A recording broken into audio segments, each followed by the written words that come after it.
తిరుమల అసలు యజమాని ఎవరు? చాలామందికి తిరుమల అంటే కేవలం శ్రీ వెంకటేశ్వర స్వామి మాత్రమే గుర్తుకొస్తారు.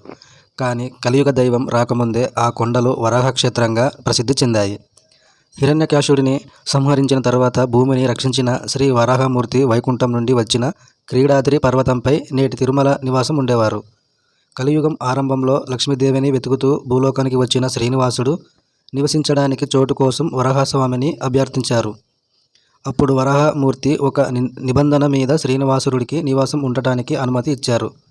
ఆ నిబంధన ఏమిటంటే తిరుమలకు వచ్చే భక్తులు మొదటి వరాహస్వామిని దర్శించుకోవాలి.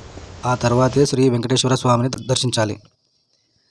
అలాగే స్వామికి సమర్పించే నైవేద్యంలో మొదటి భాగం వరాహమూర్తికి చెందాలి. శ్రీనివాసుడు ఆ నిబంధనను ఒప్పుకున్నాడు. అందుకే నేటికి తిరుమలలో శాస్త్రోక్తంగా మొదటి దర్శనం, మొదటి నైవేద్యం, మొదటి హారతి అన్నీ వరాహస్వామికి జరుగుతాయి.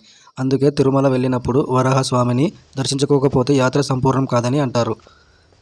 పురాణాల ప్రకారం వెంకటేశ్వర స్వామి రాకముందు ఈ కొండపై వివిధ యుగాల్లో వేరు వేరు దేవతలు, మహర్షులు ఉండేవారని చెబుతారు. కృతయుగంలో వృషభాద్రి, త్రేతాయుగంలో హనుమంతుని తల్లి, ద్వాపర యుగంలో శ్రీకృష్ణుడు, ఇలా ఎన్నో కథలు ఉన్నాయి. వాటన్నిటిని వివరంగా లెంత్ వీడియోలో చెప్పుకుందాం. అలాంటి వీడియోలు కావాలంటే మన ఛానల్ని సబ్స్క్రైబ్ చేసుకోండి, లైక్ చేయండి, షేర్ చేయండి, కామెంట్ చేయండి.